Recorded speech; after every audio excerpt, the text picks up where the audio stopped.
Bonjour chers élèves et bienvenue dans cette capsule dans laquelle on va aborder le système digestif. Donc, le système digestif, c'est quoi? Le système digestif est tout simplement, c'est un ensemble d'organes qui va assurer une fonction très importante, la fonction de transformer des aliments, de les rendre sous forme assimilable, de les absorber par l'organisme. Donc, on peut dire que notre système digestif, il va assurer trois fonctions importantes. La première, c'est la digestion. La deuxième, c'est l'absorption des aliments ou des nutriments. Et finalement, on va se débarrasser, c'est l'excrétion, c'est-à-dire se débarrasser de l'excès des aliments qu'on n'a pas besoin. Donc, on peut résumer tout ça par dire que le système digestif a trois fonctions. La première, c'est la digestion.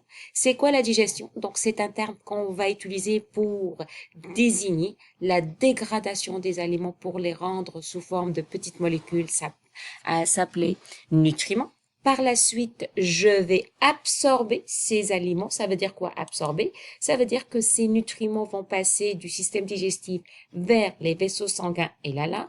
Et finalement, dernière fonction, je vais enlever tout ce qui est excès, tout ce qui est aliment que je n'ai pas besoin. Donc, commençons tout d'abord par nommer les organes du système digestif. J'attire votre attention que le système digestif est formé par deux parties. La première partie, c'est forme d'un tube. Ce tube qui va changer de forme, de diamètre, de longueur, dépendamment des régions, et d'autres organes qui vont porter le nom de glandes. Commençons par le tube digestif. Je vais retrouver la bouche, l'œsophage, le stomac, l'intestin grêle et le gros intestin. De l'autre côté, je vais retrouver des organes. Ces organes vont aider dans la digestion et on va les appeler, ce sont des glandes digestives. Je vais retrouver les glandes gastriques, les glandes salivaires, le foie. Je vais retrouver le pancréas. Je vais retrouver les glandes intestinales et la vésicule biliaire. Et j'attire votre attention, regardez bien, la vésicule biliaire, elle est en blanche, donc elle n'est pas de la même couleur que les glandes, parce qu'on va voir que c'est pas vraiment une glande, mais par contre, on aura besoin pour que le foie assure sa fonction. Mais la question la plus importante, c'est quoi une glande? Une glande est tout simplement, c'est un organe. Mais cet organe, il a une particularité. Cet organe, il va être capable de fabriquer une substance sous forme liquide et cette substance, il va la sortir à l'extérieur de lui. Et à ce moment, on va utiliser le terme sécréter. Et comme ce liquide va aider à la digestion, il va porter le nom de suc digestif. Et on retrouve deux types de glandes, des glandes qui vont se retrouver à côté de tubes digestifs. Ils vont être reliés par un petit canal, ce sont des glandes digestives annexes, et on retrouve des glandes qui font partie du tube digestif, ce sont des glandes intégrées. Commençons tout d'abord par voir l'anatomie du système digestif et le rôle de chaque partie. Donc, on va retrouver la bouche ou la cavité buccale. Son rôle est tout simplement d'ingérer les aliments. Les aliments tout simplement ingérés, ils vont être découpés par les incisives et les canines et par la suite, ils vont être écrasés, mastiqués par les prémolaires et les molaires. On va distinguer deux incisives ici, une canine, deux prémolaires et en fait trois molaires.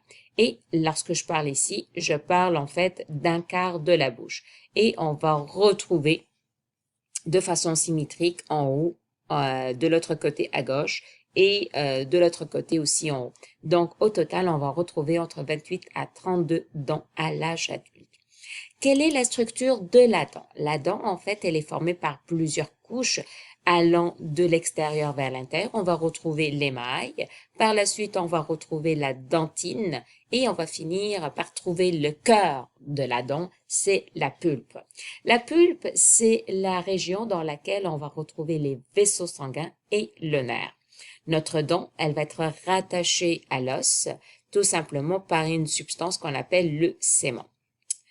La dent peut tomber aussi malade comme tout organe et la maladie la plus connue des dents, c'est tout simplement la carie dentaire. Donc, ce sont des bactéries qui vont profiter pour se développer et en se développant, ils vont manger l'émail. Et à certains moments, lorsque ils vont traverser l'émail, ils vont arriver au niveau de la dentine et par la suite au niveau de la pulpe, c'est là qu'on va commencer à avoir vraiment la douleur. Juste quand même à préciser que c'est seuls les humains modernes, donc d'aujourd'hui, et les animaux domestiques qui ont des caries. Une fois les aliments sont mastiqués, sont découpés en petits fragments, qu'est-ce qui arrive? Ben, à l'intérieur de la bouche, on retrouve un autre liquide. Ce liquide, il va porter le nom de la salive. Ce liquide va être produit par les glandes salivaires et on produit entre 1 à 1,5 par litre par jour. Ce liquide, il va servir à humidifier l'aliment, mais aussi à commencer la digestion. On distingue trois types de glandes salivaires, les glandes sublinguales, c'est-à-dire en dessous de la langue, les glandes sous-maxillaires en dessous de la mâchoire et les glandes parotides sur les joues. Par la suite, j'ai déjà mastiqué, découpé, je vais avaler. Le fait que j'avale un aliment, cette action, scientifiquement, ça s'appelle la déglutition. Donc, les aliments vont traverser le pharynx et dans le langage de tous les jours, le pharynx est appelé tout simplement la gorge. Le pharynx, on va l'appeler, c'est le carrefour. Pourquoi c'est un carrefour? Parce que là, je vais retrouver les deux voies. Je vais retrouver, vous voyez, le tube qui va amener vers le système digestif et en avant, c'est un tube qui va amener vers les voies respiratoires. Donc, qu'est-ce que je dois faire lorsque je vais avaler? Je dois faire attention pour que les aliments ne traversent pas vers les voies respiratoires. Et on a deux structures. Il y a une structure qui va monter en haut. Elle va fermer les fosses nasales. Une autre structure qui va descendre pour fermer les voies respiratoires basses. Donc, les deux structures, ils vont porter le nom de la luyette. La luyette va fermer le nez. Elle va éviter la montée des aliments dans le nez, alors que l'épiglotte, c'est elle qui va descendre en bas, fermer le trachet pour éviter que les aliments vont descendre dans les voies respiratoires. Parmi les maladies qui peuvent toucher la gorge, on va parler du pharyngite. La pharyngite est tout simplement, c'est une inflammation qui touche la gorge. Elle est due soit à des virus ou à des bactéries. Une fois on a avalé les aliments, qu'est-ce qui arrive? L'aliment, il va traverser l'œsophage. L'œsophage est un long tube de 25 cm. Et comment l'aliment va descendre? Il va descendre quand l'œsophage va se contracter de façon bien particulière. Et cette contraction va s'appeler le péristaltisme. Donc, l'œsophage va se contracter, l'aliment va arriver au niveau de l'estomac, et à ce moment, qu'est-ce qu'elle doit faire? L'estomac doit s'ouvrir pour que les aliments rentrent. L'estomac, en fait, elle contient une porte d'entrée sous forme de muscle. Ce muscle va porter le nom de cardia. Ce muscle va se contracter.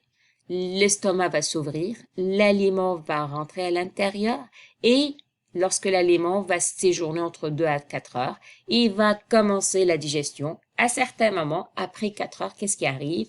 Ce liquide, d'accord, ou ce qu'on va appeler à partir de ce moment le chyme va quitter l'estomac par la porte de sortie, et cette porte de sortie, ça s'appelle le pylore. Donc, le cardia et le pylore, ce sont deux muscles qui vont se contracter, soit pour ouvrir l'estomac, soit pour fermer l'estomac. Comme ce sont des muscles sous forme d'anneau, on va les appeler, ce sont des sphincters. J'attire votre attention que l'estomac, encore, c'est un sac. L'estomac, c'est un sac qui est tapissé par une couche de muscles et ce sont ces muscles qui vont se contracter à chaque fois, permettant tout simplement le brassage des aliments. De plus, l'estomac, il est tapissé par une paroi de glandes, ce sont les glandes gastriques. Ces glandes gastriques, ils vont sécréter deux choses. Tout d'abord, ils vont sécréter ce qu'on appelle un suc gastrique qui est très acide et ce suc gastrique est très nécessaire pour aider à la digestion. Toutefois, ce sucre acide peut perforer l'estomac. Pour se protéger, il y a d'autres substances qui vont être produites. On parle du mucus. Ce mucus, il va protéger l'estomac de l'acidité. Parmi les maladies qui vont toucher l'estomac, on va parler tout simplement de reflux acide ou tout simplement de brûlure de l'estomac. Elle est due à tout simplement que le cardia n'est pas bien fermé et à ce moment, qu'est-ce qui arrive? Les aliments vont monter en haut et on va les retrouver au niveau de l'œsophage. Ils peuvent être dus à plusieurs causes possibles. On va parler de l'alimentation, du tabac, etc. Mais une autre maladie qui peut toucher l'estomac, parle de l'ulcère gastrique. L'ulcère gastrique est tout simplement, c'est une bactérie qui va se développer à l'intérieur de l'estomac et elle va entraîner tout simplement que je n'arrive plus à contrôler la production du mucus et par conséquent, je n'arrive plus à protéger mon estomac et elle peut se perforer. Et la bactérie qui cause ça, c'est Helicobacter pylori.